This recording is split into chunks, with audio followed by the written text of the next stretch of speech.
Hey guys, it's RCK and I'm glad to have you back here again for our next episode that we're going to be having. We'll be going over turn 47 and 48 for our Fallen Empire series. Hope you've enjoyed it so far. And let's go ahead and begin. We have two messages here from End, and we also see two globals going out. So let's go ahead and check those out. A script from the last battle with Ermor for those who are interested. Relief Winter Ward spam for Cold Aura. Light of the Northern Star to help the fatigue from luck buffs. Anti-magic for insurance. One magic duel for any pesky Dusk Elders. Good idea there, which unfortunately went up against a S8 God. So that was unfortunate that, well, I mean, smart on Ermor's side, unfortunate for End. Luck spam plus Strength of Giants for troops, banishment, and Dust to Dust spam, of course, for the lictors and chaff. Relief and Winter Ward, not as effective as I'd hope. I lost a lot more troops than I expected. Yeah, because that cold or chill 3 aura on the lictors is very painful. I had to attack that particular province in a hurry because of the conjuration bonus site there was a building on, a fort on. Can't have that nonsense. Very, very true. A note regarding my tactics. I realize my current army is ridiculous, but remember I didn't choose this war with Ermor, and I certainly didn't choose the timing. I would have preferred Firestorm and Earthquake to clear chaff over Banishment spam, and I have chosen Battle Fortune / Will of Fates over Luck spam, or I would have chosen. But I had to go to war with what I had. All the troubles stem from one thing, outsmarting myself. With all the silly early game diplomacy I had, a simple charge at Ashdod on turn 12 like a normal person, I wouldn't have triggered Ermor so badly early mid-game. When I vultured literally all of Ashdod, that's what put in a forever war with him. Remember, the reason I didn't attack my neighbors so early was so that they'd be free to attack Ermor, and the reason Ermor needed to be coalition so early so that Scalaria's neighbor would be free to attack Scalaria. Arranging all that was the start of the chain of events that ends with me in a 1v1 with Ermor. Very interesting. And we had two globals go up here. Health and stamina. Okay. We'll check those out. I'm pretty sure one's Eyes of God. I don't know what the other one is. Maybe Gift of Help. Don't know. Small raid here. Looks like the Malco there was set on retreat, it would seem.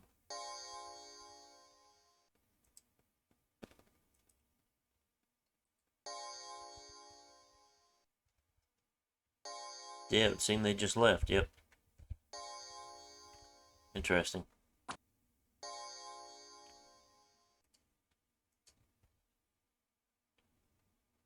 Just attack Arcocephali, just attack Arcocephali in one, both times. And we see the main force from Arcocephali here, so let's go ahead and see this. Two healers, small amount of nature in there, some kind of more powerful astral mages that we have here. Bane, I'm sure he has some equipment on him. A Golem, I'm sure that's equipped up as well. Muse, an Astral 3, that could get some decent paths on it. We'll look and see what he's planning to do. Lots of Mystics here, so this is their kind of backbone, their slave. I highly doubt he's using all 19 to be slaves. I'm sure they have other jobs as well, but this is definitely most of his Mage Corps. Looks like a hero. 71 Sacreds, a good amount of Heart Champions there. Some Whites, two Vine Ogres. Not too much else to really talk about, but we will watch and see what kind of equipment the units have on them, what kind of gems they have on them, what kind of spells they, well, they're probably off scripting since it's just, well, how much, they might be a script. Might be enough to muff Province Defense to be a script. So we do see some light buffing here onto the Whites in the front, a lot of Heart Champions, and the other fellows here called the Hoplites. Here in the main square, then two lines of Heart Champions followed by the Mage Corps in the rear. A few Guard Commanders here, of course.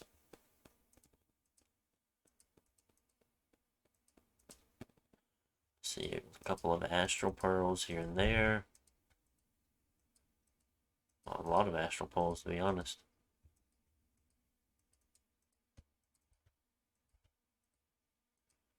Three more, two more. Wonder what he's going to do with all those astral pulls. I do see 7 here on the golem. Shield of Gleaming Gold, giving him a frost brand to deal that ice damage or frost damage. Pretty hard-hitting AoE attack. Skullcat or Star Sign Skullcap to get him up to S3. Armor of Knights, of course, a very, very high protection chest plate here. Boots of Quickness, giving him quickness, which is good. Bracers of Protection, giving him 2 extra protection added on. And then the Amulet of Anti-Magic, boosting him up to a MR of 23. Not too bad. Pretty good. Looks good.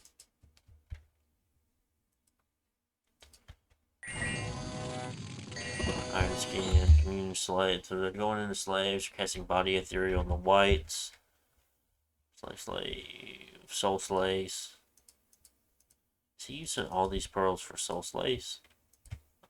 He could be, because these are Astral 2s. Soul Slay is Astral 3, I believe. Stellar Cascades. So who is the Communion Master? Casting Soul Slay. So we do have the Master here with a few fire gems on him. Wonder what we're doing there with that. Did miss that before. Interesting that you put gems on the Prophet. I would use a scout of some sort or some kind of sneaking troop and have gems on them versus having them on a troop that can't actually use them in the battle. That's the only suggestion I have there. Burn. So let's see what the Master is. Falling Fire, so it looks like, yeah, they are going off script. They're not actually casting what they're supposed to be casting. My guy's falling asleep. So, yeah, that is interesting to see. We'll watch that battle as well. So here we see that Chaka has taken a throne here. Lost a lot of hoplites, lost a sorcerer. Hoplites aren't too cheap. I mean, losing 59, that's a lot. That's probably like 700 gold maybe. Sorcerer here is at 200. Might be able to have done this a little bit cleaner depending on what he took. I don't know, it's tough call there. Sorcerer of the Sand, Sphinx, Pokemon, Fire Snakes done a lot of damage to him there. I'm sure it was the Fire Snakes that killed most of the, and they're fighting in darkness. Ouch. I didn't consider them fighting in a cave. Yeah, you're bound to take some losses here on this for sure. So what are you doing? Eagle Eyes.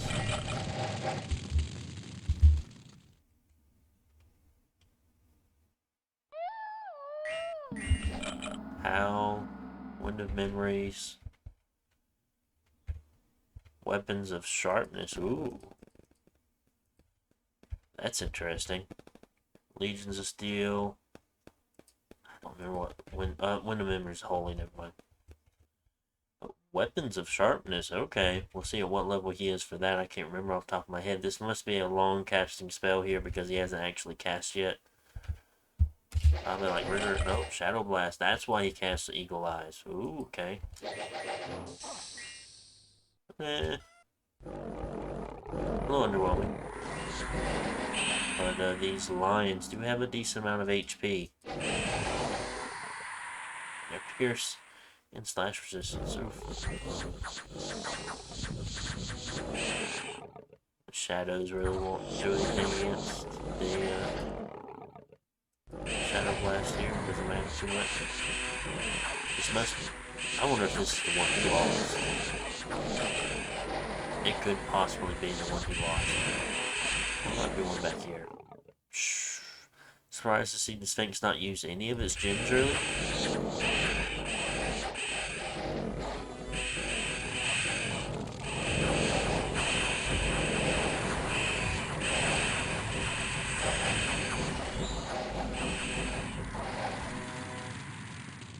Also interesting to see lightless lanterns on these guys. Don't ever bring research items to the battlefield. Oh, there's another one.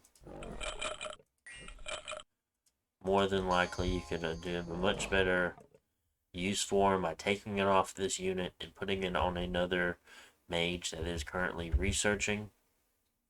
Other than that, if your enemy does win the battle, there's a good chance they can loot a lot of those magical research items that you have, hurting you even more. Of course, you don't want to give your enemies research items on top of having your army die. So yes, definitely keep that in mind. Definitely, it's not something you want to see happen, or not something you want to or have happen. Okay, but yeah, definitely don't put research items on your mages and send them into battle. Even if you're losing, even if you've already lost and they're storming the fort, take your research items off. Even if your magic item inventory is full, discard them before you let them have them. So, or you can send them to someone else that's going to be fighting them, or ally or some sort. But definitely do not keep them on. So honestly, not too much. We'll look at the globals that was cast. It was Gift of Help, and Gift of Help was cast by Arco Sophali. Very interesting. And the Eyes of God was cast by End. Okay, so End is able to see everything that's currently going on right now. Let's take you off, you off. That's it. So we're a little less cluttered. So we see Ermor kind of bouncing back, of course. Still on the lower end. And then he's actually even with man here at the moment. Machaka has pulled ahead as far as... No, that's not Machaka. Who is that? It's not Arco. That is End. End has definitely pulled ahead pretty far in provinces. So that is interesting to see there. But they are fighting Ermor. So this is kind of a lose-lose situation here. Yes, if you kill Ermor, you'll probably end up taking a lot of losses. Yes, if you take Ermor's land, you have land. You might have a decent gem income, but you have no money from it.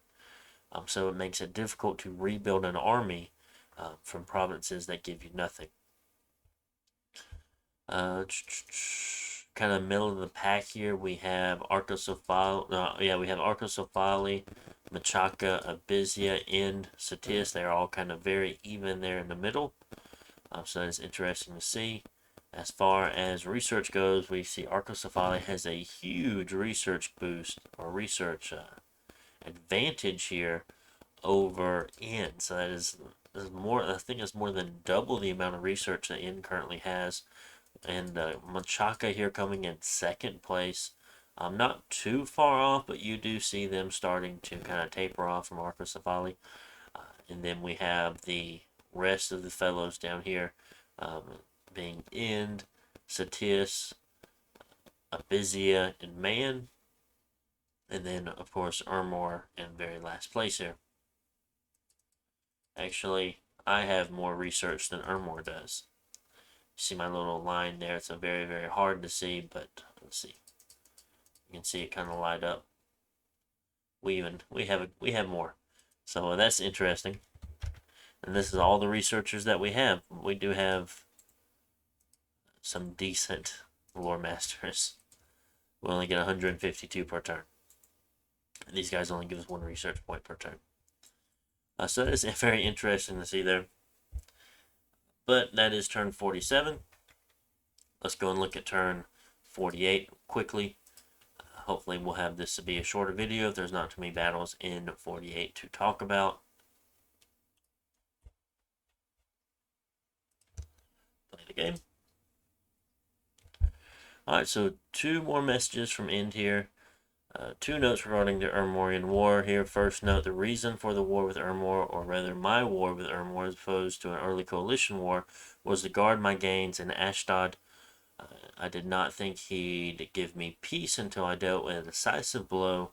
In the best case, forced him to wipe him out entirely. In the worst case, but as I've said before, I think generally any war with Ermor is counterproductive. Second note, that's kind of what I said in the previous turn there. My war was predicted on my army remaining full strength and the assumption that Ermor was about half the size he actually is. Eyes of God have shown me he is twice as large, and that I thought, and although our big battle was a stack wipe that included his God, I nonetheless lost far too many troops. He did. He lost a lot of troops. I think he lost 150 sacreds as far as in went. So, given the magnitude of his loss and given I cannot sustain further operations, anyways, my hope is that I dissuaded Ermor from any further hostilities. I'm currently rushing Purgatory to create a further represent having trouble grab last Lobo Earthblood Deepwell, but well worth it to ensure that I finally withdraw from the war and get on with my life. Another message. One follow-up note. I posted my battle results with the Ormor one-sided, of course, to the anti-Ormor Scalaric Coalition channel to try to leverage whatever influence is still preventing attacks on me from our other neighbors. I also decided to let everyone know Ermor has Conjuration bonus site and it's very unlikely I'll be able to grab it for myself anytime soon, if ever. Yeah, it's fairly deep there in Ermorian land. It's beside his capital, which is a very, very fortunate for him. But like if it was outside of his cap circle, there's a good chance you might have been able to keep away from him. But being inside the cap circle, I think that he'll be able to keep hold of that one for sure. So that's interesting. I feel like at this point, in order to kill Ermor, you needs Arcocephali to join. That's going to be his best bet. Because, I mean, Machaka doesn't want to fight one province, fight a war through one province here, especially one of the provinces being the cave right over here. Satis isn't going to want to fight through one province, and Satis has Arcocephali attacking him anyway. Yeah, if End wanted to pause or pause his war, peace out with Ermor, or wanted to kind of kill Ermor, take Ermor out of the game, he would have needed Arcocephali's help, I feel. Yes, Man is here, but Man is going down fast. I don't know how many more turns Man has in them, because we see that this army here is definitely getting larger. That is waiting to attack, finish off Man. Looks like we have some raiding forces in here. There's a small group of lava warriors here to raid. He's lost a lot of troops, lost a lot of mages, and things aren't looking good. Mm-mm. So that is very interesting, of course. End has not taken Ashdod's capital yet, so that is unfortunate for End.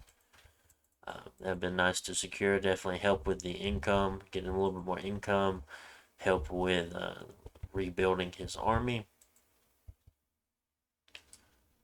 Looks like he has some mercenaries. Yep, he's got the Brave Men and Iron Men. So it looks like pikemen and swordsmen. Help versus raids, of course, or helps to raid. Malachus here holding down these two forts, stopping some free spawn from happening. Definitely need to try to hit some of these. I highly doubt he's patrolling them. I'm sure there's one PD. Yeah, well, I can see up here actually. There's just one PD, which that's just what you do with the Ermor, but I highly doubt he has any units patrolling. So that is something you could take to mind there and just like bounce on and off of these provinces, kind of reducing his free spawn from him at least by 50%, even if you have to jump off of him the next turn. I mean, he might start patrolling after that if you just keep going back and forth on him. But, I mean, slowing it down will help. Has Divine Mummy there from probably an ancient temple. Maze. Where's it? Isn't there ancient temple? Isn't that what gives the Divine Mummy? Ah, there's an ancient temple actually in his capital. So that is quite interesting. Lucky him. I think it's an event that gives you the ancient temple, not a site search, if I'm not mistaken, but I could be wrong. I think you can find ancient temples from site searching as well, but I think it also can be an event for Ermor, so that's interesting to have it in this cap. Very, Nice to get some extra stuff there. Very cool. And that is all we have going on here, guys. Kind of a very short episode here for turn 47, 48. Hope you enjoyed. Make sure to like, comment, subscribe, and I'll see you on the next one. Bye.